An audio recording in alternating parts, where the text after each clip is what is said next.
자, 국제현충일 석김 특별집회 2025년입니다. 전체 제목은 신부를 준비함이죠. 그리고 오늘 메시지 1번, 1번의 제목은 신부, 주님의 회복의 목표입니다. 신부는 주로 사랑의 이야기를 우리가 많이 다루게 될 것인데요. 메시지의 면면에 계속해서 등장하는 그 단어들 중에 로맨스라는 단어가 많이 등장을 하죠. 그 로맨스라는 말에 좀 어원을 한번 보도록 하겠습니다. 그 옛날 로마 시대에 라티누스라는 왕이 있었어요. 라티누스라는 왕이 다스리고 있던 지방이 있었는데 그 지방의 그 지역의 이름이 라티움이랍니다. 라티움. 그 라티움 사람들의 뭐라고 불렀냐면 라틴이라고 불렀어요. 라틴. 라티누스 왕이 다스리는 지역의 라티움, 그 라티움에 사는 사람들의 그 이름이 라틴. 근데 그들이 이제 거기서 언어를 발달시켰는데 그들이 쓰던 언어가 라틴어입니다. 라틴어. 근데 이 라틴어는 나중에 주로 귀족과 상류층의 언어가 되었어요. 그래서 라틴어는 주로 로마에서 학술 혹은 종교 등에 많이 사용이 됐죠. 나중에 로마가 기독교화 되면서 그 성경을 라틴어 성경으로 번역을 합니다. 그리고 나서 그 라틴어는 귀족들의 언어 또 상류층의 언어이기 때문에 일반 평민들은 그 성경을 읽을 수도 없고 구할 수가 없었어요. 사제들만 보는 성경이 되었죠. 소위 대중화되지 못한 그러한 성경이 되었죠. 그때가 언제냐면 로마 천주교. 교회사로 보면 천년의 암흑기와 같은 두아디라 시대가 그때 도래한 걸 우리가 알 수가 있습니다. 자, 이렇게 상류층이나 귀족이 사용하는 라틴어가 있을 뿐만 아니라 평민들이 주로 사용했던 말을 로망스어라고. 로망스어. 로마의 뭐 언어다 하니까 로망스어겠죠. 실제 이제 많이 사용되는 언어는 로망스어예요. 평민들이 많이 사용하고. 그런데 그 로망스어에 등장하는 이야기들이 뭐 중세 기사들의 어떤 그 무용담이라든지 남녀의 사랑 이야기, 이런 얘기들이 주로 로망스어에서 많이 등장을 하게 됩니다. 그리고 나서 그 로망스가 소설을 의미하는 로망이 됩니다. 로망. 우리가 보통 로망이라고 하는 얘기가 이 로망스어에서 나온 거예요. 사랑의 이야기가 결국은 뭐가 되냐면 로맨스가 된 거죠. 영어화된 게 로맨스입니다. 로망이 로맨스가 된 거예요. 평민들의 언어. 근데 그 언어가 기사들의 이야기나 남녀의 사랑 이야기. 그 이야기가 소설이 돼서 로망이 되고 이 로망은 결국 영어가 로맨스가 되었다. 예. 그리고 일본의 소설가 중에 그 소설가 이름이 나스메 소세키라는 사람이 있는데 그 나스메 소세키가 이 로망이라는 말을 한자로 만들었어요. 한자로 만든 게 뭐냐면 낭만입니다. 낭만. 그래서 그때부터 낭만이라는 말이 우리에게 이제 익숙하게 온 거죠. 그리고 나서 중세에 가면 이제 그 어떤 철학의 주의 중에 로맨티시즘이라고 들어봤죠. 로맨티시즘. 이게 낭만주의고요. 그 다음에 노맨틱하다. 그러면 이제 낭만적이다. 이런 뜻을 가지고 있는 겁니다. 원래는 그 로마의 평민들이 진솔한 그러한 생활상이나 또 사랑의 이야기들이 이렇게 쓰여진 것들이 결국은 로맨틱이 됐고 오늘날 우리의 낭만이 된 것입니다. 그래서 이번 주 우리가 메시지를 볼 때 메시지 안에 개요에서 종교적인 그리스도인이나 낭만적인 그리스도인이냐, 이것이 참 많이 화두에 온 것 같아요. 우리가 로맨틱하냐 로맨틱하지 못하냐. 우리는 우리의 교회 생활을 좀 낭만적인 교회 생활을 할 필요가 있다. 낭만적인 뜻이 뭐예요? 로맨틱하게 신랑이신 주님과 아주 애틋하고 그런 섬세한 사랑을 할 수 있는 그러한 사람들이 될 필요가 있다는 느낌이 들었어요. 그래서 우리는 아주 로맨틱한 그리스도인이 될 필요가 있겠죠. 그 맨 앞부분인가에 보시면 이제 표가 있을 텐데, 표, 전체 표. 예. 이 국제현충일 집회의 전체 표를 보면 4단계로 되어 있습니다. 4부류로 되어 있는데 첫 번째 단락에서의 중요한 단어는 뭐예요? 로맨스입니다. 로맨스. 성경은 로맨스이다. 근데 그 로맨스가 주님의 회복의 목표라고 말을 하고 있죠. 두 번째 단락에서 가장 중요한 것은 뭐냐? 기질상의 거룩하게 함. 예. 이러한 로맨스가 완성되기 위하여 신부가 준비되어야 하는데 신부가 준비되기 위해서는 거룩하게 될 필요가 있다. 속된 것들로부터 계속해서 기질상의 거룩게 됨의 체험이 필요하다. 세 번째 단계에서는 성숙. 성숙. 성숙은 뭐냐? 완전히 자라고 온전해진 것을 성숙이라고 이야기한다. 네 번째에서는 술람비. 솔로몬과 같은 형상을 이룬 술람미. 솔로몬의 복사판인 술람미.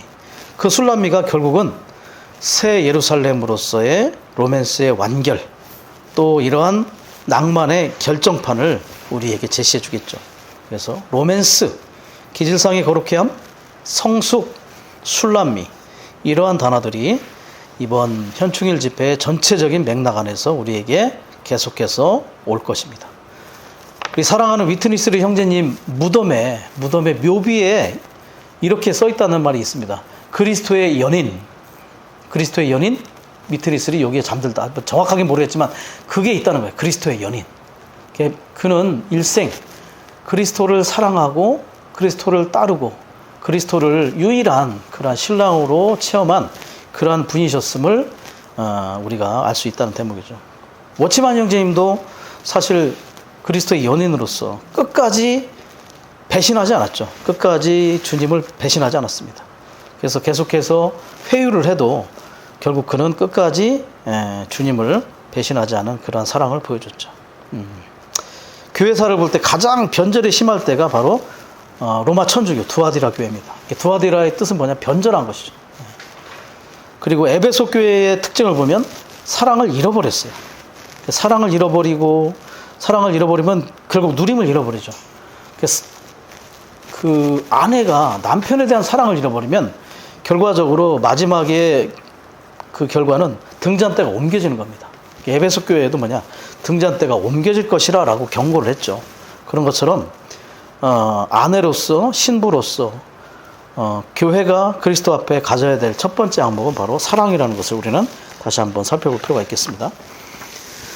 자, 1번 메시지 신부 주님의 회복의 목표입니다. 로마서 1번은 로맨스에 대해 얘기합니다. 로맨스. 자, 로맨스의 대상이 누구냐? 신랑과 신부죠. 로마서 2번은 로맨스의 대상 중에 신랑을 얘기합니다. 그리고 로마서 3번은 이 로맨스의 대상 중에 신부를 우리에게 제시해주고 있죠. 자, 로마서 2번의 신랑은 이 로맨스의 중심이에요. 중심. 로맨스의 중심은 하나님의 신약 정륜의 중심이신 그리스도. 그리고 신부는 로마서 3번의 신부는 주인공이라고 얘기해요. 우리가 결혼식에 가면 자, 오늘의 주인공하고 소개할 때 그 신부를 얘기하잖아요. 중심은 신랑이고 신부는 주인공입니다. 그리고 그 로마서 3번에 D번부터는 뭘 얘기하냐면 하객들을 얘기합니다. 하객들. 자, 결혼식에서 중요한 거는 결혼식도 중요하지만 결혼 잔치도 중요합니다. 이번 주 메시지에서는 결혼식도 중요하고 결혼 잔치도 중요해요. 근데 결혼 잔치는 누가 오냐면 하객들이 와요. 결혼식에서는 신랑과 신부가 결합이 되죠. 그 결합을 축하하는 사람들이 있어요. 그들이 누구냐? 하객들, 초대받은 사람들. 그들이 와서 즐거워하고 기뻐하고 함께 만족하는 거죠. 그래서 우리는 두 가지를 다 겸비해야 됩니다. 신부로서도 준비되어야 되고요. 그리고 결혼식에 잔치에 초대받는 그런 하객들로서도 합당히 우리는 준비될 필요가 있는 것이죠. 그래서 신랑과 결합되는 부분에 있어서는 신부이고 이 결합을 축하하는 사람들로서는 하객들, 초대받은 사람들로서 우리가 중요하다는 것을 볼 필요가 있겠죠. 자, 로마서 1번에 보면 이제 이 로맨스, 우주적인 한 쌍의 로맨스. 그런데 뭐라고 얘기합니까? 성경에 가장 순수하고 가장 거룩한 의미에서 우주적인 한 쌍의 로맨스가 이렇게 나오고 있습니다. 자, 순수하고 거룩한 의미. 많은 쌍들이 있어요. 그죠? 자, 이것은 아주 고결한 그러한 로맨스라는 거죠. 어떤 고려시대의 가요나 또 조선시대의 남녀 상일지사와 같은 내용이 아니라 정말 가장 순수하고 가장 거룩한 의미에서 로맨스의 이야기라는 걸 볼 필요가 있습니다. 자, 한 쌍의 첫 번째 신랑은 하나님이시고 그리스도 안에 계신 하나님. 두 번째는 하나님께 구속하신 백성을 이야기를 하고 있습니다. 자, 요한복음 3장 29절에 보면 신랑을 얻는 사람은, 신부를 얻는 사람은 신랑이라고 얘기를 하고 있죠. 그리고 계시록의 19장 7절에서는 결혼을 얘기하고 있습니다. 어린 양의 결혼.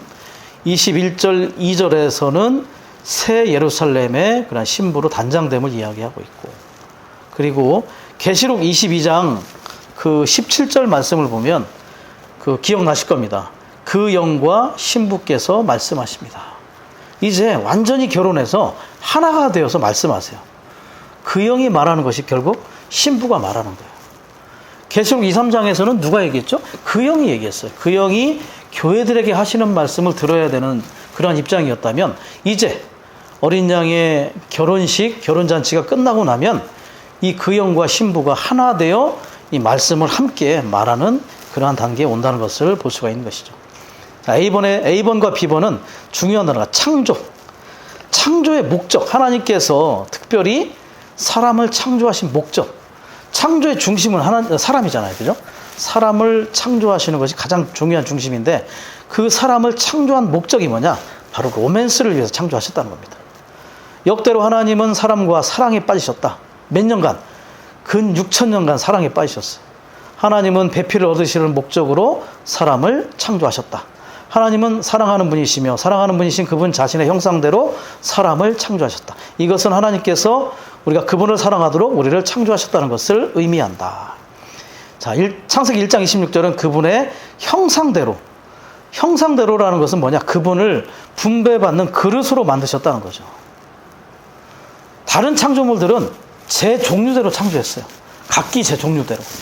고양이는 고양이의 종류대로, 개는 개의 종류대로. 그러나 사람을 만드실 때, 창조하실 때는 그분의 형상을 따라 모양대로, 그분을 분배받아 그분을 통하여, 그분으로 건축되어 그분과 어울리는 배필이 되도록 그렇게 창조하셨다는 것을 우리에게 제시를 해주는 것이죠. 그리고 아담에게 그렇게 얘기합니다. 창세기 2장 18절. 사람이 혼자 있는 것이 좋지 못하니 너에게 돕는 배필을 지어주겠다. 이 말의 속뜻은 뭐냐면, 하나님이 결혼하고 싶은 그러한 부담을 얘기한 겁니다. 나에게도 배필이 필요하다. 결국은 나에게도 결혼이 필요하고 나에게도 나와 함께할 배필이 필요하다는 것을 보여주고 있는 거죠. 이 로맨스와 이 결혼에 정말 신랑은 아주 진심인 것 같아요. 우리는 어떤가는 모르겠지만 우리도 진심은 진심이죠. 그러나 하나님만큼 진심이 있는지 우리가 볼 필요가 있는 것 같아요. 처음부터 사람을 창조하실 때부터 하나님은 이 결혼에 대한 부담이 있었고 이 결혼에 아주 진심인 분임을 우리가 알 수가 있는 것입니다. 우리도 이 결혼에 대해서 아주 진지해지기를 원합니다. 자, 그리고 창세기에도 이런 결혼의 부담이 있고 출애굽기에도 보면 10계명을 모세를 통해 주셨는데 그 10계명을 뭐라고 하냐면 약혼증서다. 하나님과 이스라엘 백성 간의 약혼증서. 아내로 맞이하기 위한 약혼증서. 결국은 그러한 모든 것들이 하나님의 표준을 우리에게 제시해 주는 것이라고 볼 수 있겠습니다. 그래서 아담을 창조하시고 나서 그리고 배필을 지어주기 위해서 깊이 잠들게 하셨죠. 죽음을 통과하시고 그리고 아담의 갈비뼈와 살로 하와를 건축하셨습니다. 그랬더니 아담이 뭐라 하냐면 이번에는 내 뼈 중에 뼈요 내 살 중에 살이라. 이전에 다른 창조물들은 그냥 지나갔지만 이제 하와가 창조되었을 때 만들어졌을 때 이번에는 내 뼈 중에 뼈요 살 중에 살. 이건 뭐냐? 나에게 가장 어울리는 배필이다 이런 뜻입니다. 하나님께 어울리는 하나님으로부터 나온 그러한 하나님으로부터 건축된 배필이 필요하다는 것을 이러한 말씀을 통해서 우리에게 제시를 해주겠죠. 자, 10번 성경 전체는 신성한 로맨스이고 아가는 이 로맨스의 요약본이다. 성경 전체가 아주 이러한 사랑의 이야기입니다. 그 중에 아가서는 바로 이러한 성경 전체를 요약하고 또 에필로그와 같은 그런 내용들을 가지고 있죠. 아가라는 말이 뭐냐면 아가라는 말의 영어는 Song of Songs예요. 노래들 중에 노래. 가장 좋은 노래, 뛰어난 노래라고 볼 수 있겠죠. 그래서 워치만 형제님의 노래 중에 노래라를 아가서에 비유한 것을 볼 수 있습니다. 그래서 아가의 가짜는 노래 가짜고요. 아자가 뭐냐면 아가의 아자가 바른 아자예요. 바르다. 바른 아자. 근데 어떤 뜻이 있냐? 고상하다, 우아하다. 예. 이 음악은 아주 고상하고 우아한 음악입니다. 그래서 고려나 조선시대에 궁중음악을 뭐라 했냐면 아악이라 했어요. 아악. 예. 사실 아가서도 궁중음악입니다. 왜냐하면 솔로몬 왕이 시골 소녀를 사랑해서 결국은 그 시골 소녀가 신분 상승하죠. 결국 술람미가 된 것은 사실은 궁중음악이라고 볼 수 있고 아주 고상하고 우아한 음악이라고 볼 수 있겠습니다. 진부한 어떤 사랑 이야기가 아니라 우주적인, 한상적인 그런 로맨스의 이야기라는 걸 볼 수 있죠. 예. 그리고 성경은 로맨틱한 책이다. 1번. 주님과 우리의 관계는 점점 더 로맨틱하게 되어야 된다. 아까 로맨틱하다는 말이 뭐라겠죠? 낭만적이다. 예. 우리의 교회 생활이 낭만적인가? 우리는 낭만적인 그리스도인이 돼야 돼요. 그렇지 않으면 종교적인 그리스도인이다. 그저 어떠한 루틴과 판에 박힌 그런 생활의 틀 가운데 집회하고 또 만나고 이러한 생활이 아니라 우리는 정말 주님과의 관계가 이러한 신성한 사랑 안에서 남편과 아내의 관계 안에서 정말 로맨틱한 그러한 사람들이 될 필요가 있겠죠. 자, 2번도 이런 로맨틱 얘기입니다. 만일 우리와 주 예수님 사이에 로맨스가 없다면 그때 우리는 로맨틱한 그리스도인이 아니라 종교적인 그리스도인이다. 예. 낭만적인 그리스도인이 되기 원합니다. 아가서 1장 2, 3절. 아가서 1장의 그런 시작이 뭐냐? 1절은 그냥 솔로몬의 아가다 이런 뜻이고요. 2절에 가면 뭐냐면 입맞춤이 나옵니다. 입맞춤. 영어로 하면 Let him kiss me. 나에게 키스하게 해달라. 예. 아가서의 시작, 키스부터 시작합니다. 예. 우리가 아침에 일어나서 제일 먼저 해야 될 게 주 예수님과 키스하는 겁니다. 주님의 이름을 부르고 우리가 기도하고 또 말씀을 기도로 읽음으로 사실은 우리 안에 인격이신 우리의 참 남편이신 그리스도와 입맞춤하고 키스함으로 낭만적인 하루를 시작해야 되죠.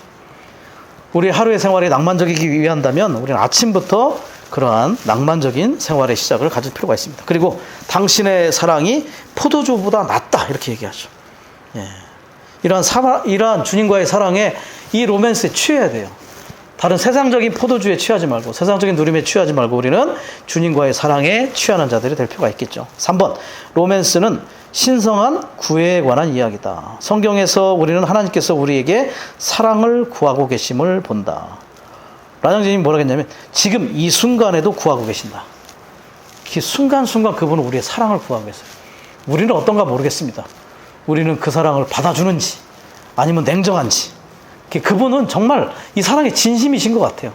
한 사람 한 사람 그분의 구속받은 사람들을 향하여 계속해서 사랑을 구하고 계시죠.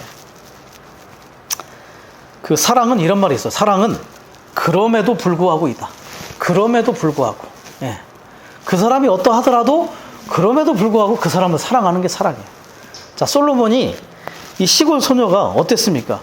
그 아가서 그 2장에 보면 1장인가? 1장에 보면 1장이죠. 그를 뭐라고 표현했냐? 5절에 1장 5절에 검다고 했어요. 검다. 그 시골 소녀였던 검고 계달의 천막처럼 생겼다. 시골 소녀일 뿐만 아니라 검어요. 얼굴이 검어요. 검다는 건 뭐냐면 아담 안에서 우리가 죄인이라는 것을 상징해줘요. 검으나 사랑스럽다. 죄인이지만 심지어 우리를 그분의 피값으로 구속해서 우리를 사랑하셨다는 거죠. 그 정도로 그분은 이 사랑의 진심이십니다.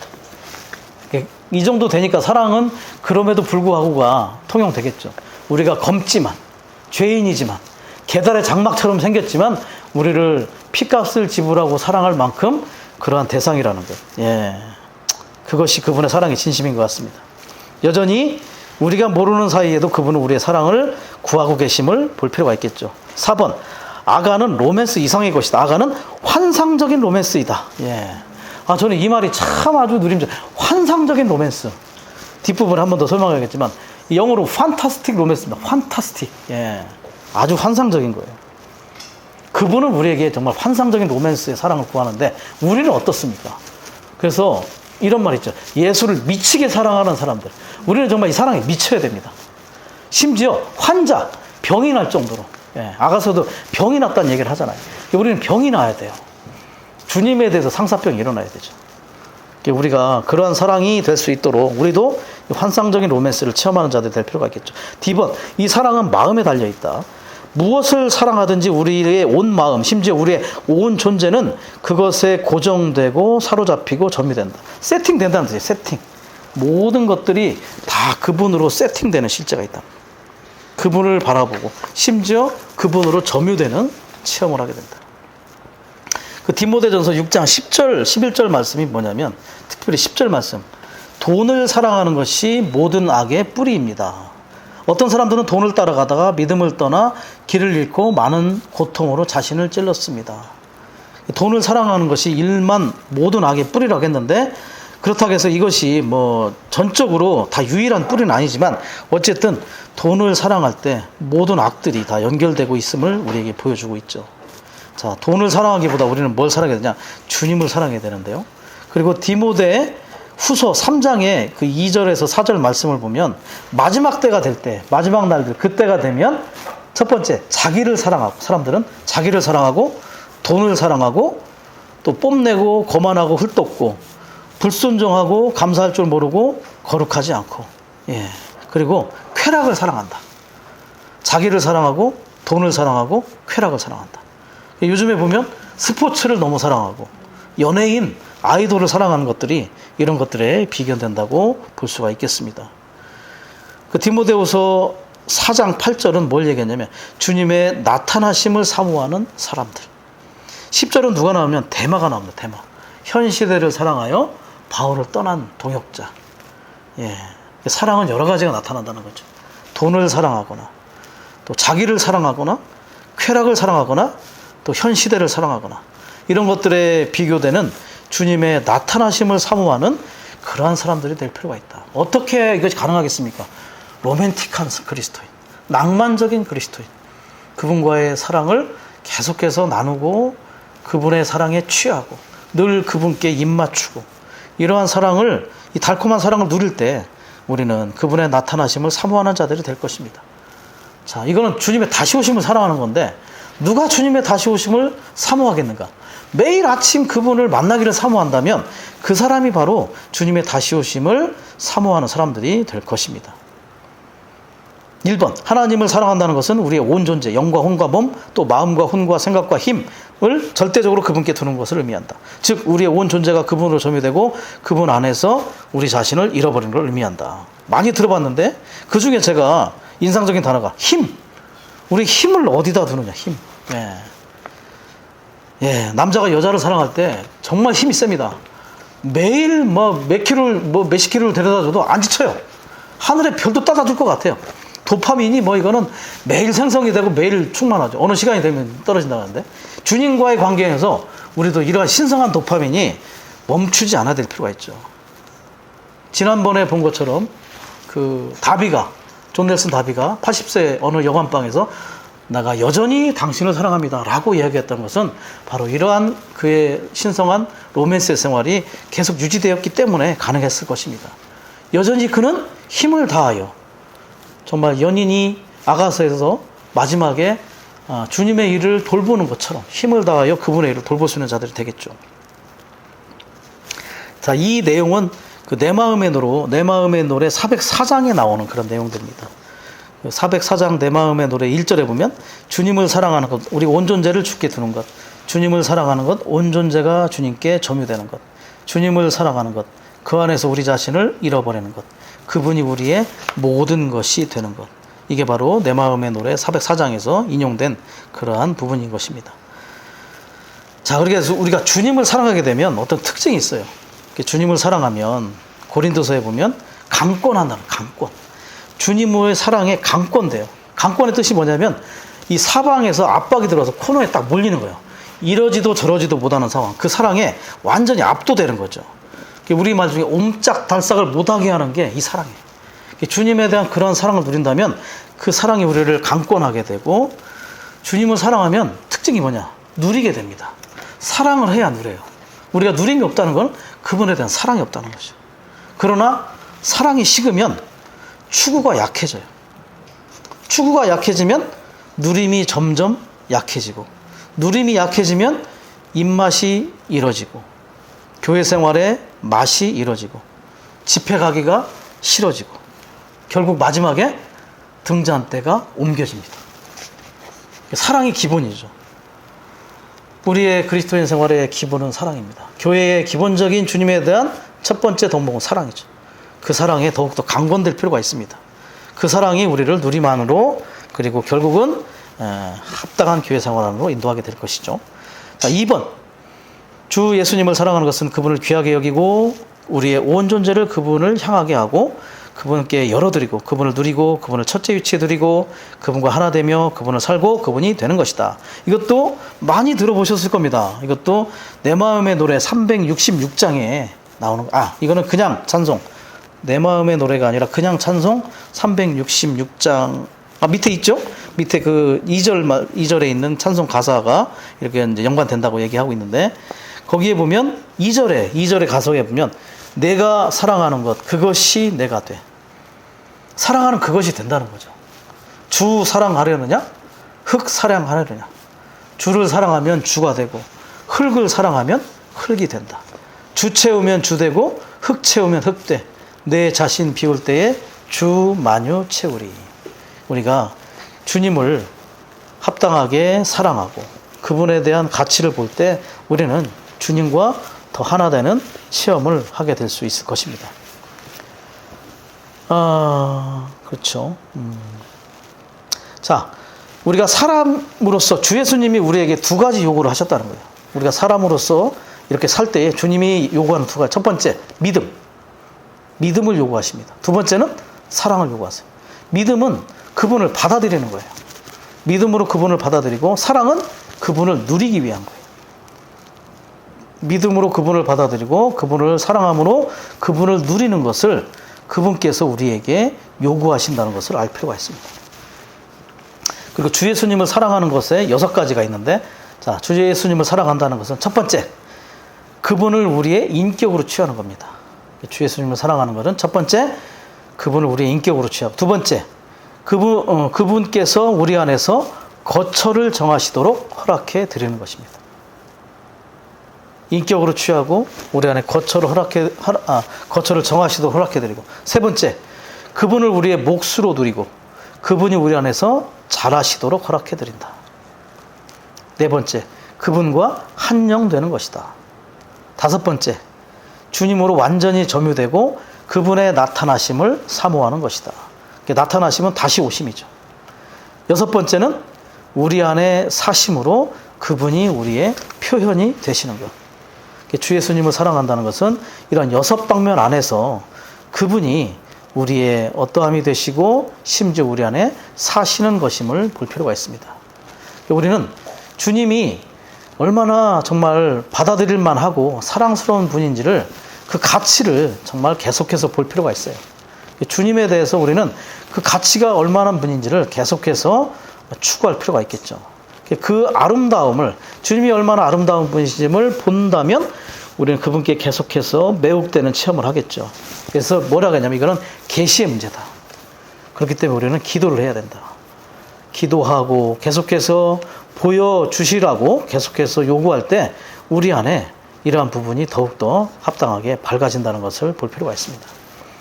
그래서 아내로서 우리의 입장은 그분을 위해서 어떠한 많은 일을 하기보다는 그분을 합당한 인격으로 취하는 것을 더욱더 추구할 필요가 있습니다. 우리는 그분을 위해서 무언가 일을 해야 된다는 그러한 생각을 가지고 있는데 일보다는 그분을 누리고 그분을 인격으로 취하는 그러한 생활이 더 필요하다. 마르다의 예를 드셨는데 마르다는 주님을 사랑했지만 그분을 섬기는 일을 또 더 바쁘게 했어요. 그런데 그러한 자신을 더 가치 있게 여겼어요. 그래서 우리는 주님을 사랑하지만 너무 그분을 위해서 무언가를 하려고 하는 것보다는 그분 자신, 그 인격을 더욱더 취하고 누리는 것에 우선순위를 둘 필요가 있는 것입니다. 그리스도인이 된다는 것은 또 두 가지 어떤 문제가 있을 수 있다는 거예요. 두 가지 문제. 첫 번째, 주님을 충분히 사랑하지 않을 수 있다. 두 번째, 주님을 사랑하긴 하는데 그분을 위해 일하느라고 너무 바쁘다. 그래서 만약에 충분히 사랑하지 않는다면 그분에 대한 사랑이 분발될 필요가 있어요. 근데 그분을 사랑하지만 또 그분을 위해 일하느라고 너무 바쁘면 그분이 우리 안에 평강이 없다는 거예요. 그분의 거처가 없다는 거. 예. 그래서 우리는 그분을 충분히 사랑하고 또 그분을 위해 일하는 것에 너무 우리가 치우치지 않도록 그 인격을 더 중하게 여기는 것을 보기 원합니다. 자, 로마서 2번은 이제 신랑에 대해 얘기합니다. 이러한 로맨스의 중심이신 신랑. 요한계시록 19장 7절부터 9절까지 신랑이신 그리스도에 대해서 얘기를 해주고 있죠. 그래서 아까 말씀드린 것처럼 결혼에는 두 가지 중요성이 있다. 결혼식이 중요하고 결혼잔치가 중요하다. 결혼식은 신랑과 신부가 결합되는 것이고 결혼잔치는 하객들이 와서 이 결합된 신랑 신부를 보고 기뻐하고 즐거워하고 만족함이 있다. 이 모든 것들이 다 필요한 것입니다. 그래서 그냥 신랑 신부가 가서 혼인신고하고 끝나는 게 아닙니다. 결혼은. 그렇게 해서 끝나는 것이 아니라 많은 하객들을 초대해서 함께 두 사람이 하나 된 것을 기뻐하고 만족하고 즐거워할 필요가 있다는 것이죠. 어린 양의 결혼잔치는 이러한 방면까지 다 포함되는 것임을 볼 필요가 있어요. 자, 어쨌든 이 결혼, 이 로맨스의 중심인 신랑. 예. 자, 결혼잔치를 한국말에서 뭐라고 하죠? 결혼잔치를 피로연이라고, 피로연. 저는 옛날에 결혼식이 피로하니까 그 피로를 풀어서 피로연인 줄 알았는데 한자를 찾아보니까 그렇더라고. 피자가 나눌 피, 로자가 이슬로, 연자가 잔치연이에요. 그래서 나누다, 이슬을 나누다. 근데 이슬이 어떤 뜻이 있냐면 그 이슬 로자의 한자가 은혜를 베풀다라는 뜻이 있어요. 성경에 은혜가 이슬이잖아. 이슬이 은혜잖아요. 그러니까 너무나 이 또 한자가 성경적이더라고요. 예. 그래서 은혜를 베푸는 거예요. 함께 나누고 베푸는 거. 그러한 잔치를 하는 것이죠. 결혼을 뭐라 하냐? 일륜지 대사라고 하는 거죠. 본인들끼리 결합하는 것이기도 하고 집안이 서로 연결되는 것이기도 하고 초대된 하객들이 함께 잔치를 누리는 것. 예. 사실은 이 신성한 결혼, 이 신성한 로맨스는 우주적인 대사입니다. 예. 우리의 결혼은 일륜지 대사지만 이 결혼은 우주의 그러한 대사죠. 엄청나게 큰 일입니다. 천사들도 와서 아마 축하를 할 겁니다. A번, 어린 양의 결혼은 하나님의 신약 경륜이 완성된 결과이다. 결국은 그분이 이 신약 경륜을 완성하는 데 있어서 마지막 정점은 바로, 마지막은 아니겠지만 어쨌든 중요한 정점 중에 하나가 이 결혼이라는 거죠. 하나님의 신약 경륜은 그리스도의 법리적인 구속 그리고 신성한 생명 안에서의 유기적인 구원에 의해서 그리스도를 위한 신부인 교회를 얻는 것이다. 법리적인 구속과 유기적인 구원을 합치면 하나님의 완전한 구원. 구속은 절차, 구원은 목적. 어떠한 죄의 문제를 해결했죠. 요한복음 1장 29절 세상의 죄를 지고 간 하나님의 어린 양. 어린 양은 구속하기 위해 오셨어요. 그리고 죽으셨고 피를 흘리셨고 그리고 그 어린 양은 결과적으로 교회를 얻으셔서 마지막에 신부와 함께 결혼하시는 거죠. 이러한 완전한 구원은 결과적으로 신부인 교회를 얻는 것이다. 인격이죠. 교회는 인격입니다. 그래서 교회가 인격이죠. 건물이 아니라는 게 분명한 거예요. 교회가 건물이면 어떻게 하나님이 이 교회와 결혼할 수 있겠습니까? 교회는 건물이 아니라 이 인격으로서 하나님과 사람의 그런 로맨스와 로맨틱이 있다는 것이죠. 자, 그리고 B번에 보면 요한계시록 19장에 나오는 그리스도의 신부는 모든 이기는 이들로 구성된다. 자, 천년 왕국대를 얘기하는 겁니다. 모든 이기는 일들이 결국은 이 신부를 구성하겠죠. 그리스도의 신부라고 해요. 그리스도의 신부. 그리스도로부터 조성된 신부를 이야기하는 것이죠. 자, 그리고 계시록 19장 7절에서 9절까지가 나오는데 계시록 19장 7절은 결혼식 날을 얘기하고 19장 9절은 잔치를 얘기합니다. 7절은 결혼식, 9절은 잔치. 결혼식 날도 중요하고 결혼 잔치도 중요함을 보여주는 거죠. 그리고 창세기 2장 22절은 아담으로부터 하와가 건축되는 장면을 우리에게 제시를 해주고 있습니다. 아담으로부터 하와의 건축. 예. 아담을 깊이 잠들게 하시고 잠이 들었다는 것은 십자가의 죽음을 상징하는 거죠. 그리고 나서 그 사람의 갈빗대 그 뼈는 부활 생명. 갈빗대 하나를 빼시고 그 자리에 아담의 살로 대신 채우셨다. 그리고 나서 여자를 건축하셨죠. 그랬더니 아담이 깨어나서 뭐라고 하냐. 이번에는 나의 뼈 중에 뼈요 살 중에 살이로다. 남자에게서 나왔으니 여자라 하리라. 하와는 그리스도의 옆구리로부터 나온 것만이 하와가 됩니다. 그리스도의 하와는 아담의 옆구리로부터 나온 것만이 하와가 되는 거예요. 아담의 갈비뼈, 아담의 살.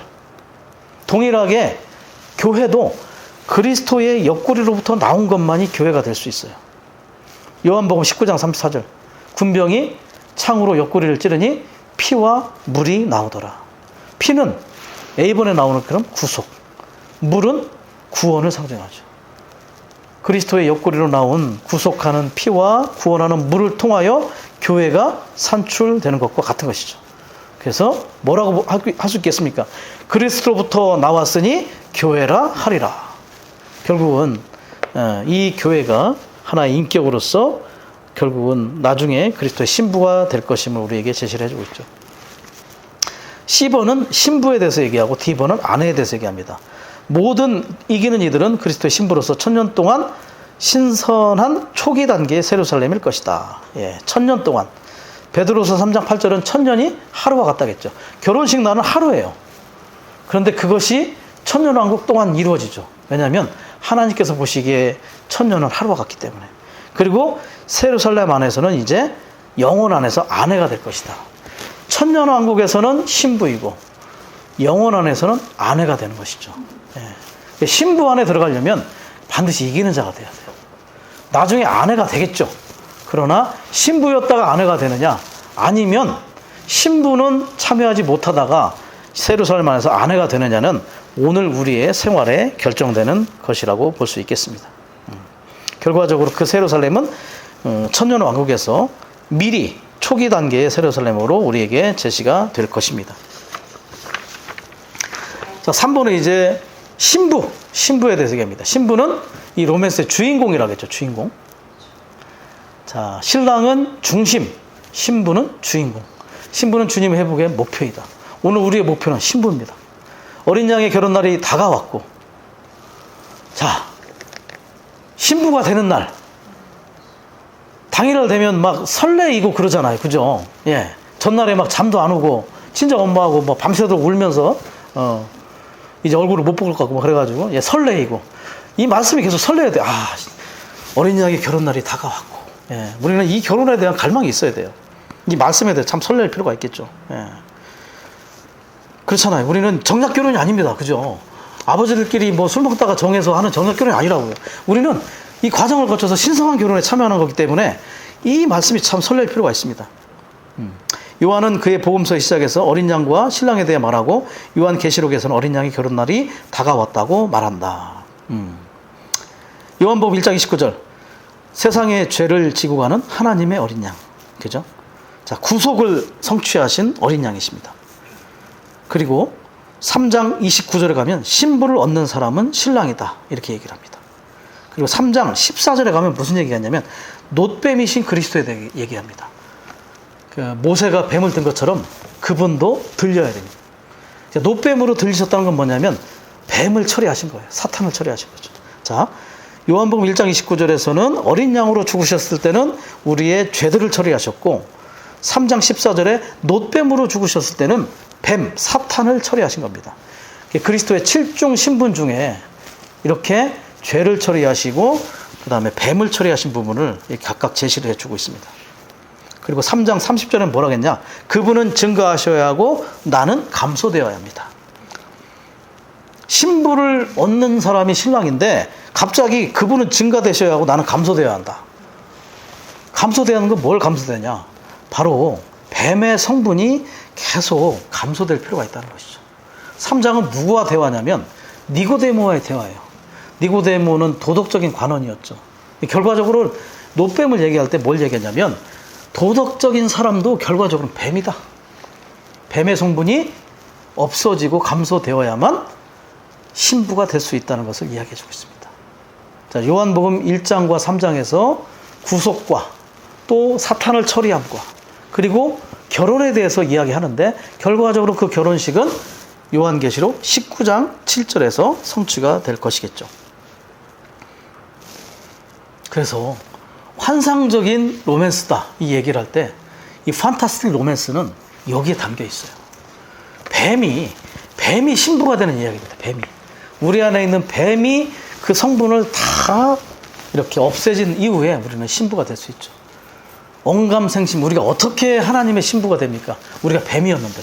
그러나 그분은 우리를, 심지어 뱀인 우리를 사랑하셔서 죽기까지 하시고 대가를 지불하셔서 교회를 사오시고 우리 각자를 사오셨습니다.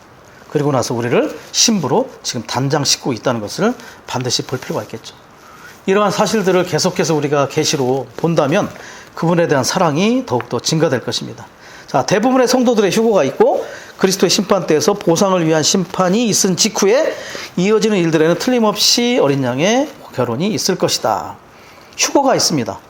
자, 여기서는 대부분의 성도들은 공중으로, 대환란 끝 무렵에 공중으로 휴거가 됩니다. 그러나 이기는 이들은 대환란 전에 3층 천 보좌 앞으로 휴거가 되겠죠.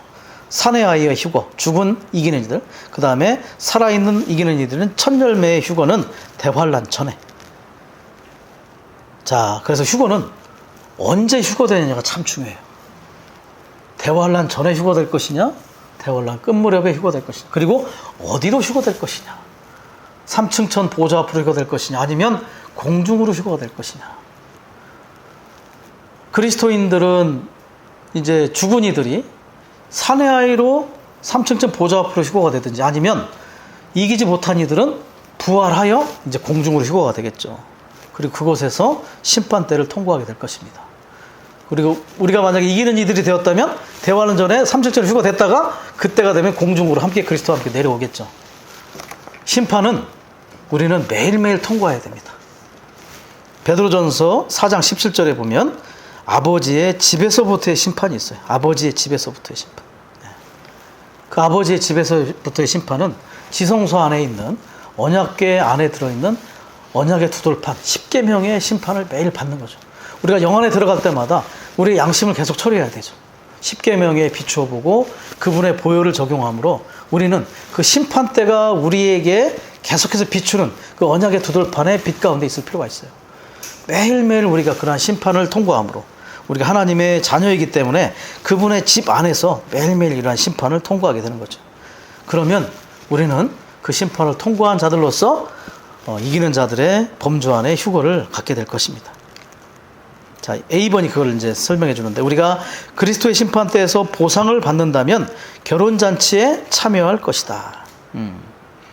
결과적으로 보상 아니면 징계가 있다는 것입니다. 자, B번, 우리가 보상을 얻지 못하고 주님에게서 인정을 받지 못한다면 우리는 멸망하지는 않겠지만 고린도전서 3장 15절에서 묘사된 것처럼 손실을 입을 것이다. 징계가 있을 것이고 슬피 울며 이를 갈미 있겠죠. 자, 이러한 인정을 받는 것, 인정받아야 됩니다. 인정의 근거는, 심판의 근거는 의가 심판의 근거예요. 우리가 합당하게 우리의 생활 가운데 하나님과 사람을 향하여 올바랐는가, 우리 안에서 이러한 생명의 생활이 합당하게 표현되는, 의로 표현되는 실제가 나타나야 우리는 인정받는 그리스도인이 될 것이고 손실을 입지 않고 우리는 보상을 얻는 그리스도인이 될 것이다. 그분의 아내도 자신을 준비하였기 때문입니다. 그분의 아내는 교회, 곧 그리스도의 신부를 가리킨다. 예. 에베소서 5장 24, 25절은 그 교회를 위하여 자신을 주신 그리스도를 얘기합니다. 심지어 이 교회를 위해 자신을 주셨죠. 26절은 이 교회를 거룩하게 하기 위해서 말씀 안에 있는 물로 계속 씻어주십니다. 거룩하게 된 그러한 단계 안에서 신부로 단장되는 것이죠. 그래서 그리스도와 교회를 뭐라 하냐, 31절 32절에 이것이 위대한 비밀이라고 얘기하는 것이죠. 신랑과 신부의 이야기는 너무나 크고 위대하지만 비밀스럽다는 것을 우리에게 제시를 해주고 있습니다. 2번, 요한계시록 19장 8절과 9절에 따르면 천년왕국 동안 아내인 그리스도의 신부는 이기는 믿는 이들로만 구성된다. 그런데 요한계시록 21장 2절에 있는 아내인 신부는 구원받은 모든 성도들로 이루어지며 천년왕국 이후 영원토록 있게 된다. 아까 제시한 것처럼 신부는 천년왕국 동안, 아내는 영원 안에서, 예. 이기는 일이 된다면 신부로 단장되고 결혼잔치에 참여하게 되고 그 결혼잔치 안에서 신부로 누리게 되겠죠. 잔치에 참여하게 됐죠. 그러나 그것에서 제외가 된다면 영원 안에서 아내로서 이러한 것들의 누림을 다시 회복하게 될 것입니다. 3번, 신부가 준비되는 것은 이기는 이들의 생명의 성숙에 달려있다. 자, 모든 것은 생명의 성숙, 생활 가운데 이 생명의 성숙이 이루어질 필요가 있습니다. 히브리서 6장에 보면 우리가 성숙에 이르기 위하여 그리스도에 관한 초보적인 말씀에 머무르지 말고 성숙에 이르도록 전진하자는 말을 합니다. 초보적인 말씀에 머무르지 말고 5장 14절에 단단한 음식을 얘기해요. 자, 우리가 젖만 먹어서는 안 되겠죠. 우리는 단단한 음식을 먹을 수 있는 자들이 될 필요가 있습니다. 단단한 음식을 먹을 수 있다는 것은 자랐다는 얘기죠. 사실은 오늘의 양식은요, 단단한 음식입니다. 이기는 이들의 음식이라고 볼 수 있고, 의의 말씀. 아까 심판의 근거가 의라겠죠? 의의 말씀을 먹을 줄 알아야 돼요. 하나님 앞에 합당하게 행하고 하나님의 갈망에 따라 살 수 있는 이러한 단단한 의의 말씀을 소화시킬 수 있는 능력이 있는 사람들. 그것이 바로 생명의 성숙의 정도를 결정하겠죠. 빌립보서 3장 15절에 보면 충분히 성장한 사람들. 에베소서 4장 13절에 충분히 성장한 사람. 그들은 어떻게 하냐? 그리스도의 충만한 신장의 분량에 이르는 사람. 몸의 신장을 관심하는 자들. 몸이 합당한 그러한 충만한 신장의 분량에 이르도록 우리가 생명의 성숙 안에서 자라고 또 자랄 필요가 있는 것입니다.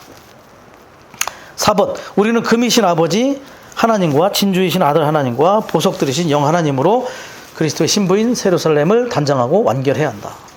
그 신부의 완결은 바로 세루살렘이라고 볼 수 있겠죠. 자, 그런데 금, 진주, 보석이 나옵니다. 이 세 가지를 뭐라고 하냐면 세루살렘의 구조라고 해요. 세루살렘의 구조는 세 가지로 되어 있어요. 세루살렘의 구조는 기반, 문, 성벽과 기초석. 기반은 금입니다. 세루살렘은 금 기반이에요. 금 기반. 전체적으로 보면 기반이 금이라는 거예요. 두 번째, 문은 뭘로 되어 있습니까? 진주. 세 번째, 성벽과 기초석은 보석들로 되어 있죠. 금과 진주와 보석들, 기반과 문과 성벽과 기초석. 이것이 세루살렘의 구조인데, 금은 아버지, 진주는 아들, 보석은 그 영. 그래서 세루살렘의 구조는 삼일 하나님이시다. 설비도 세 가지가 설비. 세루살렘의 설비는 보좌, 성전, 빛. 자, 그렇게 좀 이해를 하시면 좋겠습니다. 그래서 우리는 세루살렘의 구조, 삼일 하나님으로 단장될 필요가 있다. 5번, 이기는 이들은 분리된 개인들이 아니라 단체적인 신부이다. 6번, 이기는 이들은 생명의 성숙할 뿐 아니라 한 신부로 건축되어 있다. 자, 개인적으로는 생명의 성숙에 이르러야 돼요. 단체적으로는 건축돼야 돼요. 우리는 개인적인 노정을 끝까지 완주해야 되죠. 그 완주하는 과정에서 우리는 성숙할 것입니다. 계속 신실히 가다 보면 좌로나 우로나 치우치지 않고 계속 이 시온의 대로를 계속 가다 보면 우리는 생명의 성숙에 도달할 것이고 우리는 점점 한 단체적인 신부로 건축되어 가게 될 것입니다. 신부는 빛나고 깨끗한 세마포 옷을 입게 되었는데 그 세마포의 옷은 성도들의 의입니다. 자, 생명이 성숙되어야 되고 결과적으로 의복이 있어야 돼요. 세마포, 깨끗한 옷, 흰색 옷이겠죠. 이것은 주로 흰색은 어떠한 올바르고 또 분명한 것들을 우리에게 제시를 해줍니다. 깨끗하는 본성을 가리키고 빛나는 것은 표현을 가리킨다. 성도들의 의, 우리의 의가, 우리의 행위, 옷은 행위를 상징해요. 겉옷은 항상 행위 혹은 권위를 상징하기도 하는데 특별히 여기서 행위, 우리의 행위. 2번에 나오는 것처럼 의로 번역된 헬라어 단어는 의로운 행실로 번역될 수 있다. 우리의 행위와 행실이 본성 안에서는 깨끗하고 표현 안에서는 아주 빛나야 된다. 빛이 있어야 된다. 빛은 하나님의 표현의 본성이죠. 마태복음 17장 2절에 보면 주님께서 변형산에 올라가셨을 때, 높은 산에 올라가셨을 때 그 세 제자들 앞에서 변형되셨죠. 그분 앞에서 변형되셨는데 뭐라고 표현하냐면 얼굴은 해와 같이 빛나고 옷은 빛과 같이 휘어졌다. 얼굴은 해와 같이 빛나고 옷은 빛과 같이 휘어졌다. 옷이 빛났다는 거예요. 변형산, 그 변형은 뭐냐? 결과적으로 트랜스피규레이션, 그건 뭐냐? 변화의 마지막 단계예요. 그래서 우리의 행위가 빛나려면 사실은 변화가 있어야 돼요. 우리가 성장하고 변화하지 않으면 우리의 행실이 의롭게 하나님 앞에 빛날 수 없다. 우리가 계속해서 그분으로 적셔지고 조성됨으로 말미암아 우리가 변화된 만큼 우리의 옷이 주님과 같이 빛날 것이고 우리의 행위가 그분 앞에서 인정받는 그런 행위가 되겠죠. 2절에서 의는 우리가 우리의 구원을 위해 받은 의를 가리키는 것이 아니다. 4번 구원을 위해 받은 의는 객관적인 것이며 이 의로 말미암아 우리는 의로우신 하나님의 요구를 만족시킬 수 있다. 반면에 요한계시록 19장 8절에 있는 이기는 성도들의 의는 주관적인 것이며 이 의로 말미암아 그들은 승리하신 그리스도의 요구를 만족시킬 수 있다. 자, 객관적인 의가 있고 주관적인 의가 있어요. 객관적인 의는 하나님의 요구를 만족시키고 구원을 위한 것입니다. 그리고 주관적인 의는 승리하신 그리스도를 만족시키는 것, 승리하신 그리스도의 요구를 만족시키는 것. 그리고 이 주관적인 의가 결과적으로 결혼잔치에 참여하는 것을 우리에게 요건을 갖추게 합니다. 시편 45편 말씀을 보면 13절과 14절 말씀이 있어요. 시편 45편 13절은 뭐라고 되어 있냐? 거기서 중요한 게 그 여인의 옷은 금실을 넣어 짠 것입니다. 금실을 넣어 짠 옷이 있어요. 14절은 뭐가 있냐면 수놓아진 옷이 있어요.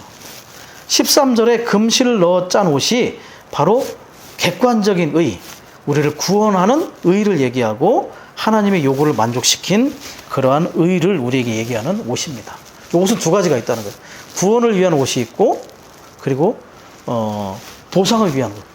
구원을 위한 옷은 객관적인 것. 그 다음에 보상을 위한 옷은 주관적인 것. 주관적인 건 뭐냐? 아까 얘기한 것들은 의로운 행실들이 나타나는 것이죠. 그래서 금실을 넣어 짠 옷은 첫 번째 층의 덮개인데 의이신 그리스도를 통해서 의롭다함을 받은 그러한 의복을 얘기합니다. 두 번째 층은 뭐냐? 14절에 나오는 수놓아진 옷. 이것이 결국은 우리의 성격 안에서 짜여지고 존재 안에 수놓아진 왕 앞에 설 수 있는 옷이 되는 거죠. 첫 번째 금실을 넣어 짠 옷만 가지고는 이 왕 앞에 나아갈 수가 없어요. 반드시 우리는 수놓아진 옷, 주관적으로 그 그리스도 의를 체험한 것, 우리의 성격과 존재 안에 수놓아진 옷이 반드시 필요하다. 그래서 그걸 뭐라고 표현하냐면 한 땀 한 땀 수놓았다. 우리는 매일 매순간 주관적으로 그분의 의가 계속해서 우리 안에 수놓아질 필요가 있다는 거죠. 그 의가 바로 우리의 결혼 예복이 되는 그러한 의복이 될 것입니다. 5번, 따라서 세마포는 우리의 이기는 생활, 이기는 삶을 가리킨다. 세마포는 바로 우리가 우리 존재로부터 살아낸 그리스도이다. 행위죠, 행위. 자, D번이 이제 결혼 잔치에 대한 얘기입니다. 어린 양의 결혼 잔치에 초대받은 그들이 복이 있습니다. 이것은 하나님의 참된 말씀입니다. 네. 그래서 결혼식도 중요하지만 결혼 잔치도 중요하다. 결혼식은 신랑 신부의 결합, 결혼 잔치는 그러한 결합을 축하하는 즐거움과 기쁨과 만족이 있는 그런 초대받은 사람들, 하객들이 필요하다는 것을 우리에게 제시해주고 있다. 그런데 신부도 결혼 예복이 필요하지만 이 하객들도 결혼 예복이 필요한 거예요. 우리는 두 가지의 준비가 다 필요해요. 신부로서도 필요하고 이 초대받은 사람들로서도 이 결혼 예복을 입고 올 필요가 있다. 그래서 우리가 합당하게 생명이 성숙하고 계속 우리 가운데 그리스도를 조성하다 보면 우리는 이 두 방면의 필요가, 두 방면의 이기는 자들의 필요가 채워지는 것입니다. 결혼식의 신부로서 결혼식을 참여하는 하객으로서의 준비가 되는 것이죠. 그래서 찬송가 167장 3절에 보면 신부의 장식품은 다른 것 아닐세 오직 사랑하는 자 그분이 장식돼 내게 귀한 건 오직 주의 아름다움 주님 자신이 나의 영광의 면류관. 그리스도로부터 오는 것만이 우리를 장식할 수 있고 신부를 단장할 수 있는 유일한 것임을 볼 필요가 있습니다. 우리는 계속해서 주님과의 그런 달콤한 로맨스 안에서 매일매일 주님으로부터 오는, 우리의 신랑으로부터 오는 모든 공급을 계속해서 끊임없이 받아들일 필요가 있겠죠. 어린 양의 결혼잔치는 마태복음 22장 2절에 나오는 결혼잔치로서 하나님께서 보시기에 하루와 같은 천년 동안의 왕국이며 이기는 믿는 이들에게 보상으로 주어진다. 자, 결혼식은 이제 바로 이게 하루죠. 하루. 결혼잔치 하루. 그러나 그것은 천년이 하루와 같기 때문에 천년 동안 이루어지는 것이다. 그리고 이기는 믿는 이들을 천년왕국의 누리만으로 이끄는 그리스도의 결혼잔치에 초대받는 것은 복된 것이다. 주님은 매 시대마다 계속 보내요. 사람을 보내서 초대하고 있죠. 계속 초대하는데 초대에 응하지 않습니다. 부름을 받긴 하는데 초대에 응하지 않는 그러한 이들이 많다는 거죠. 심지어는 부름도 응하지 않는 이들이 많죠. 아멘. 그렇습니다.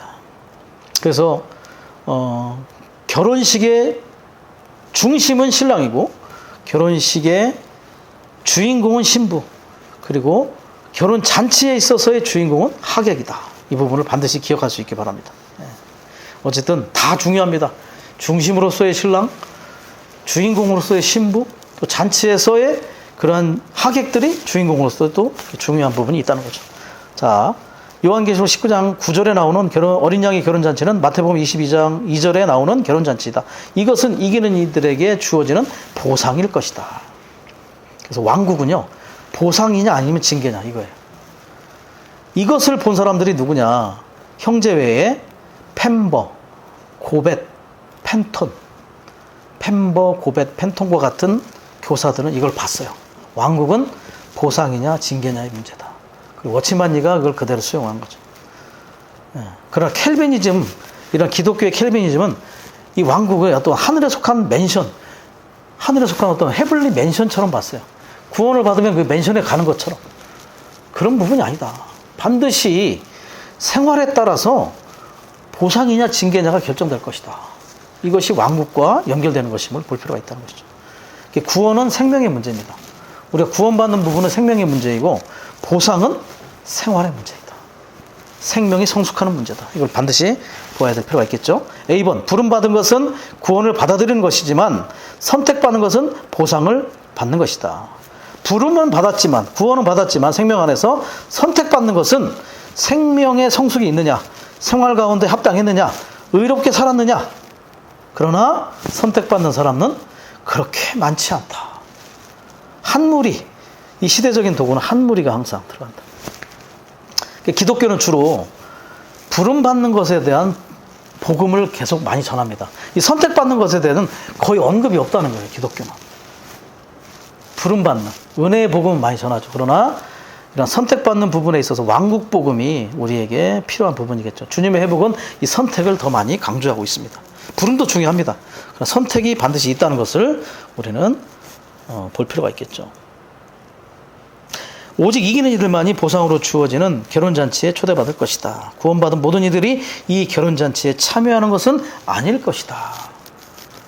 이기는 이들만이 생활에 있어서 합당하고 생명이 성숙한 자들. 마태복음 22장 14절에 보면, 마태복음 22장 14절에 부름받은 사람들은 많으나 선택받은 사람들은 적습니다. 주님이 그랬어요. 부름받은 사람은 많지만, 구원받은 사람은 많지만 이기는 이들로 이 결혼잔치에 초대받는 사람은 그리 많지 않습니다. 이 어떻게 비유했냐면, 학교에 다니다가 졸업식을 참여하죠. 졸업을 다 합니다. 그러나 다 상을 받진 않아요. 표창장이나 학업 우수상을 다 받진 않죠. 특수한 몇 명만 받는다는 거죠. 다 졸업은 하지만, 부름은 받았지만 모두가 이 결혼잔치에 이기는 자들로 초대받지는 못한다는 것을 우리는 반드시 볼 필요가 있다. 오늘 그리스도를 살았느냐? 오늘이 그날을 결정할 겁니다. 매일매일의 오늘이 그날을 계속 결정하는 거죠. 오늘이 중요해요. 자, 마태복음 25장에 보면 처녀들 얘기, 현병한 처녀들 얘기 나오죠.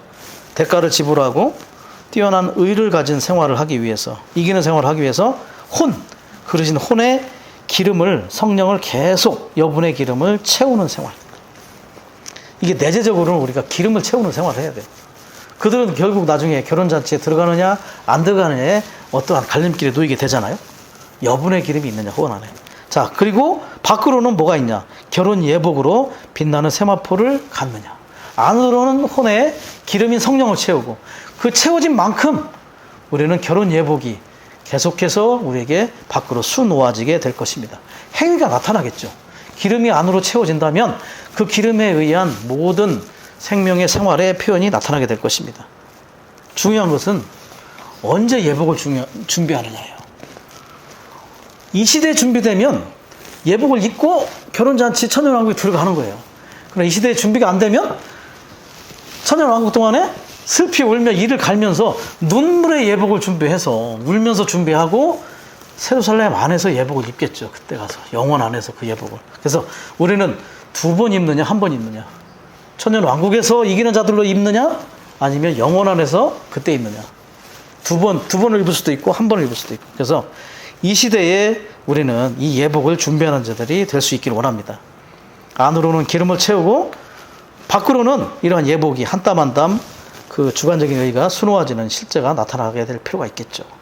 그래서 우리는 이러한 성숙의 문제, 우리의 생명이 계속해서 성숙되는 문제 안에서 우리는 계속해서 고찰해 볼 필요가 있는 것입니다.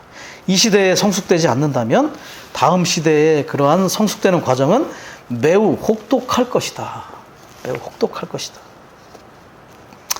아멘. 그래서 우리는 얼마나 우리가 로맨틱하고 낭만적인 그리스도인으로서 이 신랑이신 그리스도를 매일 아침마다 정말 나타나기를 사모하고 그분으로부터 오는 공급을 앙망하고 그러므로 말미암아 기름을 채우고 매일매일 한 땀 한 땀 주관적인 의를 수놓고 정말 그분과의 사랑 안에서 포도주를 취하고 아침마다 그분과 키스하고 이런 달콤한 낭만적인 생활을 함으로 즐겁게 이 예복을 준비하고 또 신부로서 단장되는 체험을 하는 자들이 될 필요가 있겠죠. 자, 몇 가지를 이야기하고 마치겠습니다. 첫 번째가 아니라 우리가 이런 것들에 대해서 정말 분명한 느낌이 있으려면 감각 있는 그리스도인이 돼요. 감각을 잃어버려서는 안 돼요. 감각이 영어로 뭐냐면 센스 있는 그리스도인, 센스 있는 자매님들, 센스가 넘치는 형제님들, 센스가 있어야 돼요. 첫 번째, 결혼에 대한 감각이 있어야 돼요. 지금의 결혼 생활이 행복하든 행복하지 않든 우리는 이 다음에 어린 양의 결혼식과 결혼잔치가 있다는 걸 반드시 기억해야 된다. 그 결혼을 준비해야 돼요. 그 결혼을 준비하려면 이 결혼에 대한 감각이 있어야 돼요. 아, 이 결혼식. 아까 말씀해 봤잖아. 어린 양의 결혼날이 다가왔고, 이 다가오는 날을 우리는 정말 고대해야 되죠. 두 번째, 왕국에 대한 감각. 반드시 왕국은 올 것이고 오고 있다. 왕국이 가까이 왔어요. 네. 오늘날의 교회는 왕국의 연결입니다. 오늘날 교회 생활은 왕국의 실제죠. 결국 왕국의 출현이 나타나게 될 거예요. 주님의 다시 오심에 대한 감각. 왕국에 오려면 주님이 다시 오셔야 되잖아요. 그분은 반드시 다시 오실 것이다. 매일 아침 우리에게 나타날 뿐만 아니라 그분은 언젠가 눈에 보이게 나타나실 것이다. 두 가지로. 결혼하기 위해서, 결산하기 위해서. 두 결을 위해서. 결혼과 결산. 결혼은 신랑으로서, 결산은 주인으로서, 노예인 우리에게 결산하기 위해서. 그분은 오실 것이다. 가깝다. 네 번째, 마지막 전쟁, 아마겟돈 전쟁에 대한 감각. 이 세상은 인간 정부는 끝날 것입니다. 인간 정부를 그 여호사밧 골짜기에서 끝나게 될 그것, 물질적인 바벨론이 끝나게 될 그것. 결국은 이기는 신부 군대가 준비돼서 아마겟돈으로, 그죠? 신부가 결혼식이 끝나면 어디 가냐? 결혼식 하고 나서 신혼여행을 가야 되는데 어디로 가냐? 그곳으로 간다는 거죠. 전쟁하러 가요. 이런 신부가 어디 있어요? 예복을 입고 전쟁하러 갑니다. 그래서 계시록 19장 7절은 19장 7절도 세마포를 얘기하고 19장 14절도 세마포를 얘기하는데 계시록 19장 7절은 결혼 예복으로서의 세마포를 얘기해요. 근데 14절은 군복으로서의 세마포. 군대가 세마포를 입었다는 거죠. 결국은 이기는 신부 군대. 결혼식이 마치자마자 그들은 여호사밧 골짜기에 가서 마지막 전투를 치르는 그러한 곳으로 움직이게 될 것입니다. 이걸 우리는 갈망해야 되죠. 결혼식도 갈망해야 되고 마지막 전쟁에도 참여하는 자들, 참전 용사들이 되어야 됩니다. 그 마지막 전쟁에 참전 용사들이 되기 원합니다. 그래서 우리는 이 시대에 두 가지를 주목해야 돼요. 신성한 역사 안에서는 왕국 복음이 땅끝까지 전파되고 있는가? 왕국 복음이 전파되도록 기도할 필요가 있다. 인간 역사 안에서는 이스라엘이 어떻게 되고 있는가? 이스라엘의 회복, 예루살렘의 회복이 결국은 그곳에 평화가 깃들고 성전이 회복될 때 그때 적그리스도가 나타날 것이고 마지막 한 이래를 위해서 모든 것이 준비될 것입니다. 그래서 우리는 밖으로는 인간 역사 안에서 이스라엘에 대한 주목을 할 필요가 있습니다. 다섯 번째, 휴거에 대한 감각. 우리는 휴거될 것입니다. 그러나 공중으로 휴거되기를 갈망하지 말고 우리는 대환란 전에 삼층천 보좌 앞으로 휴거되기를 갈망하는 자들이 될 필요가 있습니다. 그러나 그 휴거가 대환란을 피하기 위한 휴거가 아니라, 나 자신이 대환란을 피하기 위한 휴거가 아니라 정말 결혼을 위해서, 그리고 마지막 전쟁을 수행하기 위한 이기는 이들로 발견되기 위한 그러한 휴거가 되도록, 정말 그분의 경륜의 갈망을 위한 휴거가 되도록 우리는 휴거를 갈망할 필요가 있습니다. 아가서의 마지막 부분도 그 여인이 휴거를 갈망했잖아요. 휴거는요, 그냥 임재입니다. 임재. 오늘 그분의 그 영의 임재 안에 있을 때 그날 그분의 나타나심의 임재, 파루시아의 임재 안에 들어가는 거죠. 임재의 연속입니다. 특별하게 뭐 그냥 어떤 이벤트와 같이 뭐 하늘로 올라가는 이벤트를 생각해서는 안 된다는 거죠. 그래서 뭐 고소공포증이 있어서 못 올라간다 이런 사람은 없고, 틀린 말이에요. 그냥 임재의 연속입니다. 그냥 임재 가운데 있는 거예요. 이것은 오늘 그분의 임재 가운데 있느냐가 그날의 휴거를 결정하는 것이죠. 자, 마지막 보상과 징계에 대한 감각, 우리의 생활, 우리의 생명의 성숙에 대해서 우리는 분명하게 이 보상과 징계와 연결되어 있다는 걸 볼 필요가 있습니다. 그래서 우리는 어떻게 됩니까? 이 감각을 가지려면 깨어 있어야 돼요. 자고 있지 말고 깨어 있어요. 다윗왕처럼 자다 일어나서 엉뚱한 짓을 해서는 안 되고 늘 깨어 있는 상태. 잠을 자지 말라는 얘기가 아니라 항상 의식 안에서 꿈속에서라도 주님의 갈망을 갈망하는, 그리고 이런 깨어있음이 우리를 예비되게 할 것이고 준비되게 할 것입니다. 그래서 필요한 게 뭐냐? 각자가 주님의 긍휼이 너무나 필요한 것이죠. 매일매일 기도하셔야 돼요. 주님, 저를 긍휼히 여기십시오. 주님, 우리 교회를 긍휼히 여기십시오. 주님, 우리의 성도들을 긍휼히 여기십시오. 더 많은 이들이 당신의 신부로 준비되기 원하고, 당신의 군대가 되기 원하고, 당신의 다시오심과 이 시대를 마감하고 왕국 시대가 도래하는 것에 우리 자신이 쓰여지는 그런 시대적인 도구가 되기 원한다는 기도를 하기 원합니다. 매일매일 우리는 낭만적이고 로맨틱한 그러한 교회 생활, 그리스도의 생활을 할 수 있는 자들이 되기를 원합니다. 아멘.